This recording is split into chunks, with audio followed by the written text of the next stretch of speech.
Hi, I'm Norm Abram. Welcome to the New Yankee Workshop. Today we're going to build our version of an old-fashioned children's toy, the marble roll.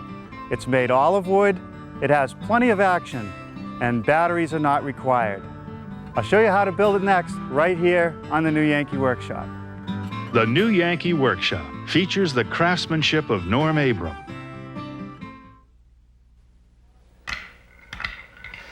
You ever see one of these? It's a marble roll game. Now this is an old one that belongs to a good friend of ours. It's a family heirloom. They sure don't make them like this anymore.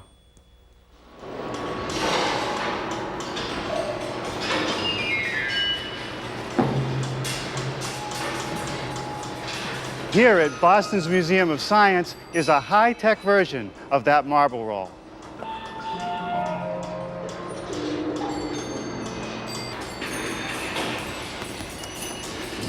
It's one of the most popular exhibits here at the museum. Now it works mostly on gravity, but there are a few electric motors that lift balls where they can be released into raceways. Once that happens, all kinds of bells and contraptions start to operate. Over here is an element that looks remarkably similar to our antique marble roll.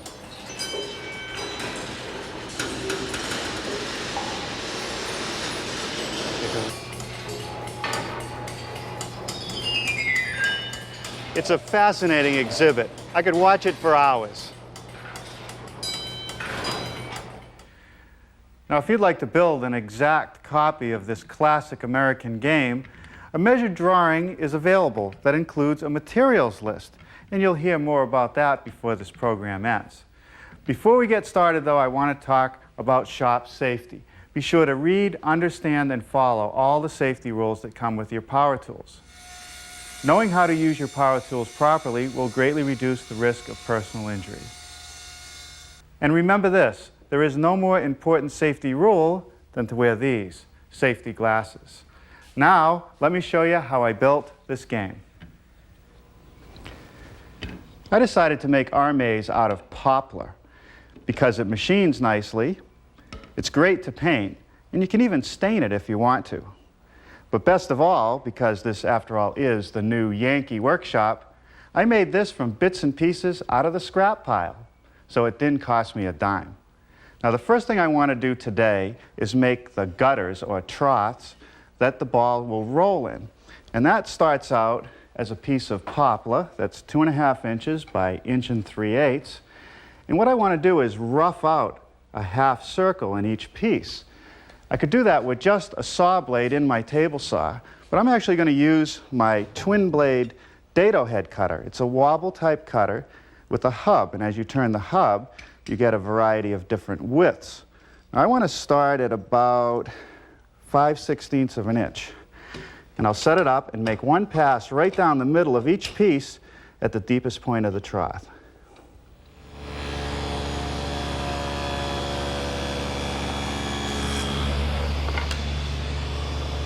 Okay, that's deep enough. Now I got to run that on 4 more pieces.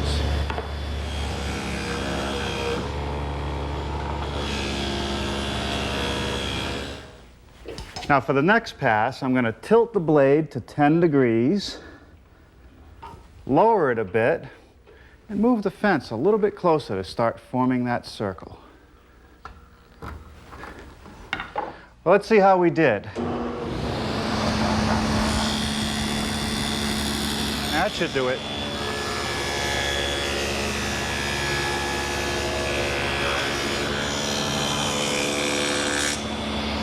Okay, now I just flip it around and run the other edge through.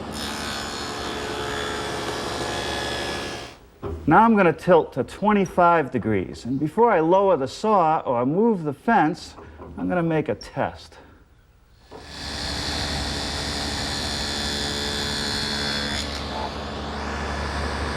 That's great. I'll just run them through.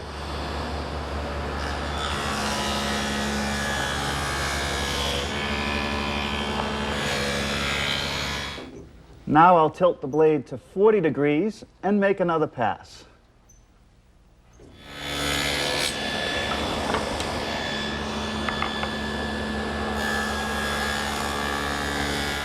Now I want to bring the blade back up to 15 degrees. I'm going to have to probably lower it just a little bit and readjust the fence for the final pass along each edge.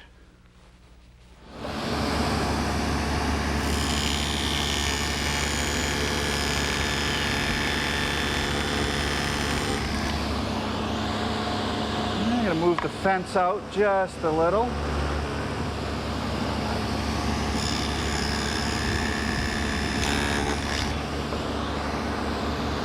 That's it.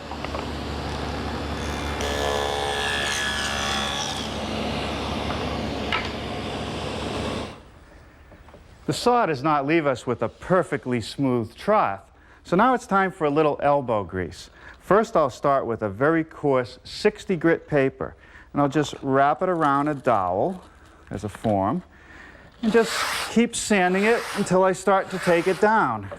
Then I'll switch to 80 grit and eventually 120. Now this takes some time, so be patient.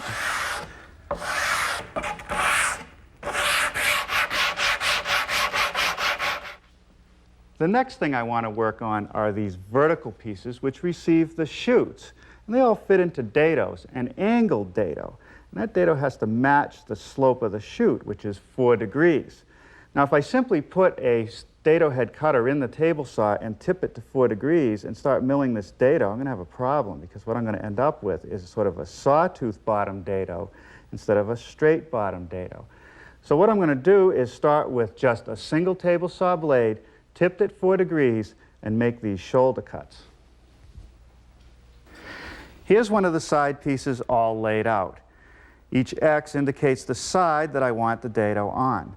And because the saw blade only tips in one direction, I'll only be able to make this one and this one in this position, and I'll have to turn it around to do the other 3.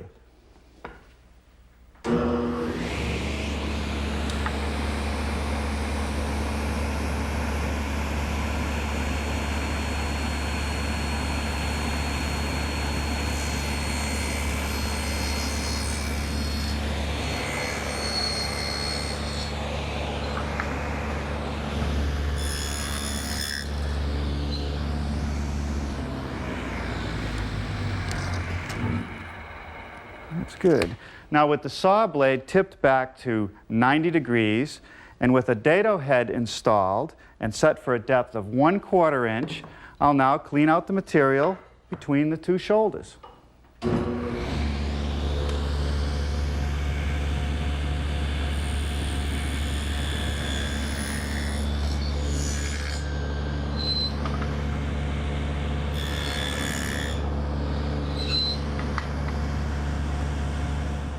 While the dado head is still in the table saw, I need to make a rabbet in the end pieces to receive the top. And on the end where the catcher is, I need another rabbet at the bottom.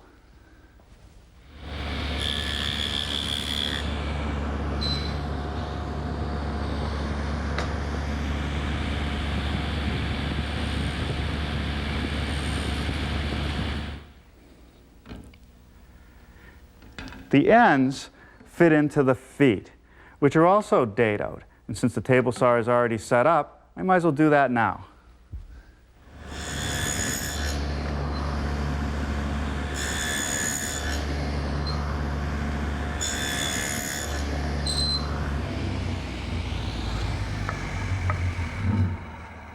That's good. The feet at each end are sloped, and all the edges are rounded over. Let's cut the slopes first. Now this line is the slope that I want to cut on the foot. My miter box only goes to 45 degrees, not even close. Now the temptation is to put the piece on end. That way I could cut it, but with the narrow end against the fence, it's not very stable and certainly unsafe. So I want to show you a little trick. I take a piece of plywood about 6 inches wide, rest it up against a saw stop, and now I have a nice broad base for which I can secure the piece. Now this is where my laser-guided miter box comes in real handy. So all I have to do is swing the beam over until it's parallel with the line, lock it in place, and make the cut.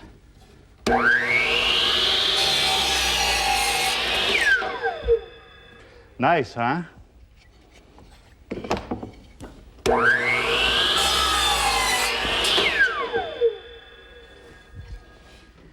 Now here I've installed a 2-inch drum sander in my drill press, and I want to use it to just knock off these sharp corners. I'll just freehand it a bit.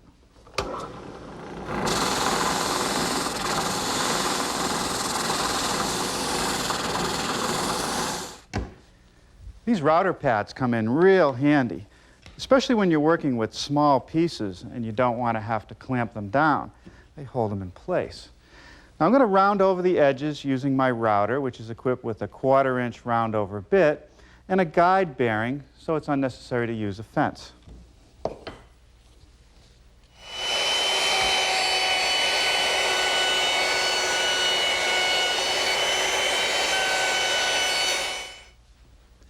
Well, now it's time to cut the chutes to length. And remember that on both ends, I need a 4-degree cut. So I'm back over at the miter box, which I'll set on 4 degrees. Cut one end of the chute.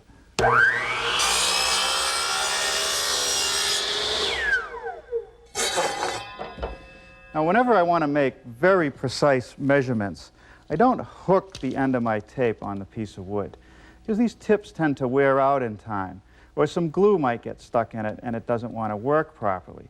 What I like to do is hold the indicator line for 1 inch as my beginning point, right on the very end of the piece, and then come down and mark the length. Now I want a length of 23 1/16, so I have to add an inch, 24 1/16.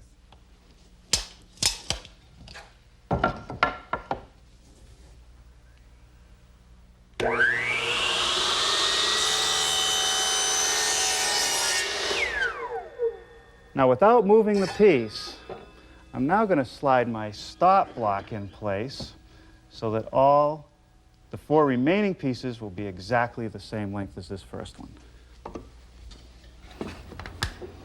Well, I think it's a good idea at this point to dry fit all the pieces together to make sure they're the correct length before I put any glue or fasteners in. It also gives me an opportunity to label the location of all the holes, 1 being here, 2 at the end of this chute, 3, 4, 5. There'll be no holes in the bottom chute, but I will make a hole through the end so the balls can go into the catcher. To drill the holes, I've equipped my drill press with a 1 3/4-inch Forstner bit and a straight edge so that each hole will be in the center of the piece.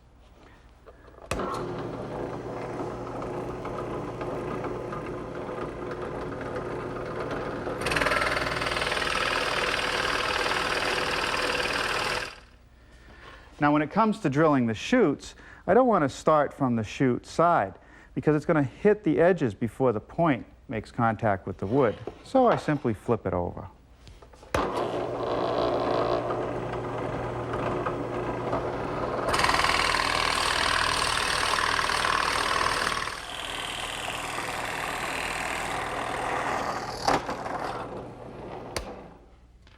The last hole that I have to drill is through the end and the foot. And so that the holes will line up, I'm going to temporarily fasten the foot.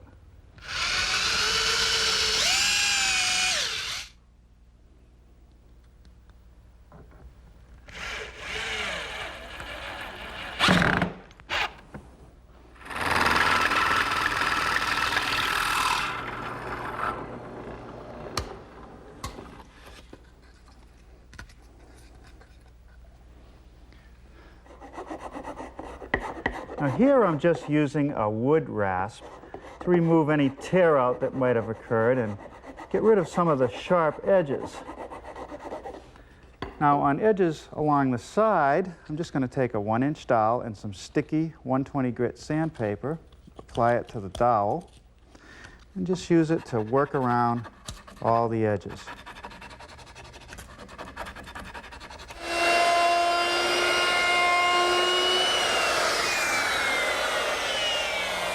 Using the same 1/4-inch round over bit that I used earlier to ease the edges on the foot, I'm now doing the bottom edge of the holes on the chutes. I'll do both edges on the top piece.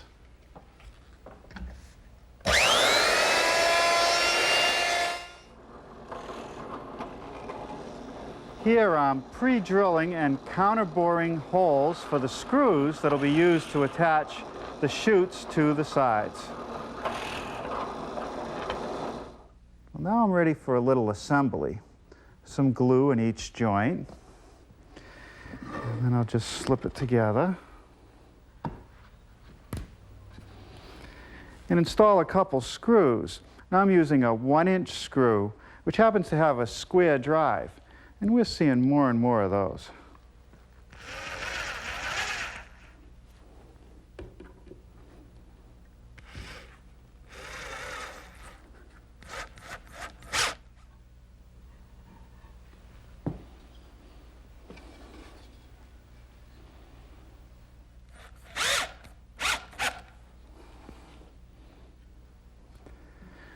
Now for the top piece,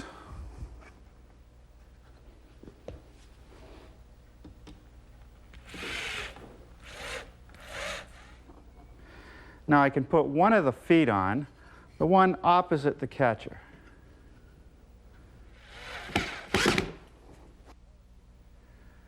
Well, let's give it a test drive.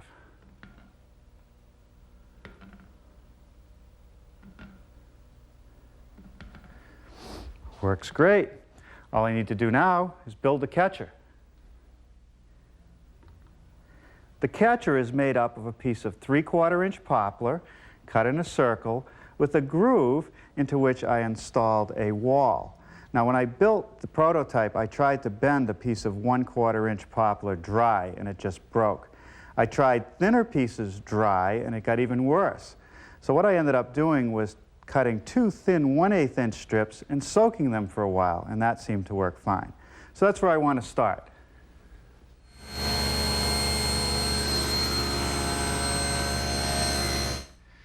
Well, let's see how good they can swim. We'll let them soak in here while I build the base. To cut the circle for the catcher, I'm going to use my router, which is equipped with a 1/2-inch straight cutting bit. I'm not going to use the factory installed base. I'm going to use this homemade one, which is just a piece of 1/4-inch plywood.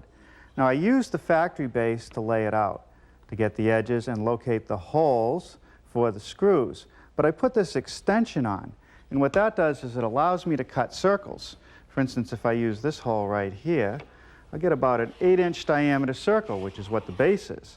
If I use one way out here, I can get a hole about 18 inches. In fact, this jig will cut circles up to 20 inches in diameter.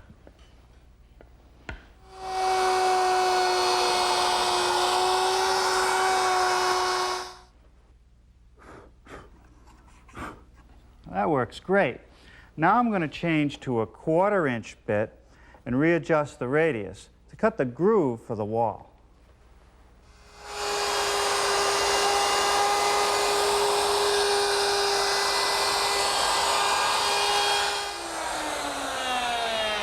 With the groove complete, I'll cut out the throat of the catcher with a handsaw.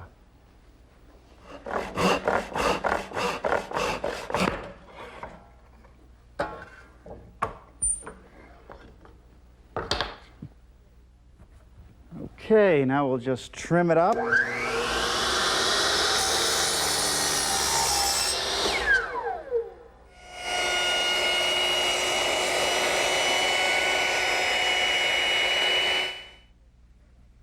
I've just made some layout marks because I want to remove some material from the bottom of the leg so that the catcher can slip underneath it.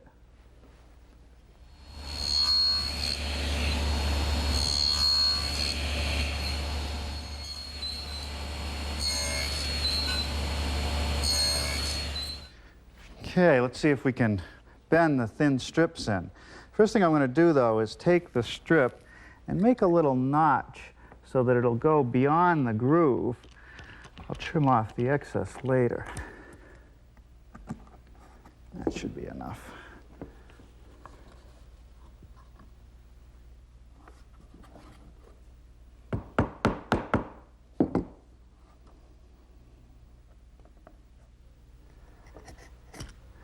Now I'm just going to make a very rough cut so that I'll be able to clear my clamp.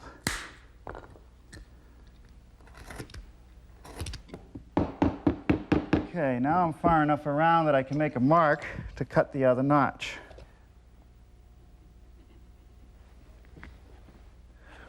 Oh, I hate to have to take this out, but I gotta remove it to cut it.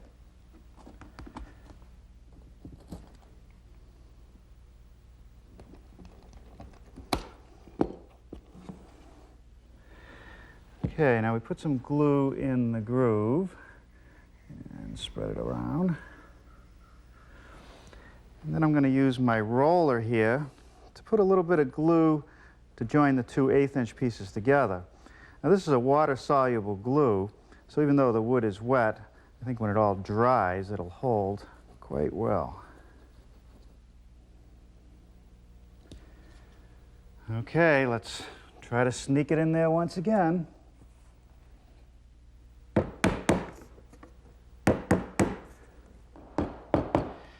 If we get real good at this, we can make our own tambourine. Okay, now I'm just going to clamp it a little bit.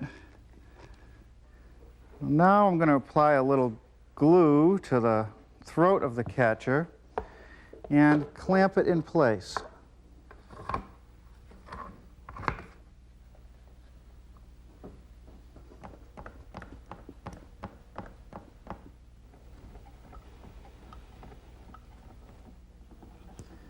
Okay, now I can remove this short clamp and trim off the excess length. Now you can see why I have to remove the extra length here, otherwise the ball won't be able to get through.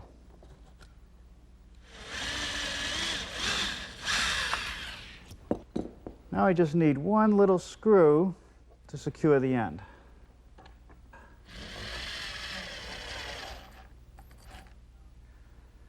Now I'm just going to gently raise it up so that I can put 2 screws in the bottom to secure it in place.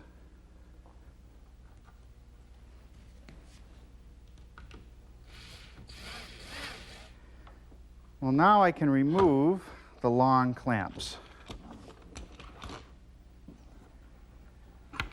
Now here near the end, I'm installing a couple small clamps to squeeze the 2 laminations together. After they dry, which will be overnight, I'll do the final sanding, and then I'll think about what kind of finish I want to put on this piece. There's really only one color for this game, red. Now this is called regatta red, but it's not an ordinary paint.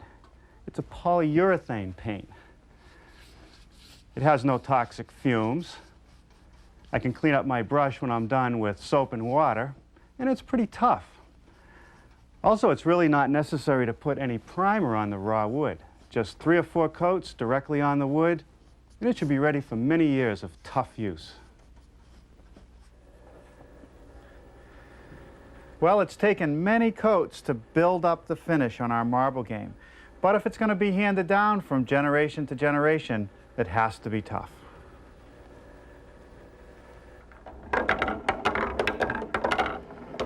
Plenty of action, plenty of noise, more than enough to keep a child, or even an adult like me, occupied for hours.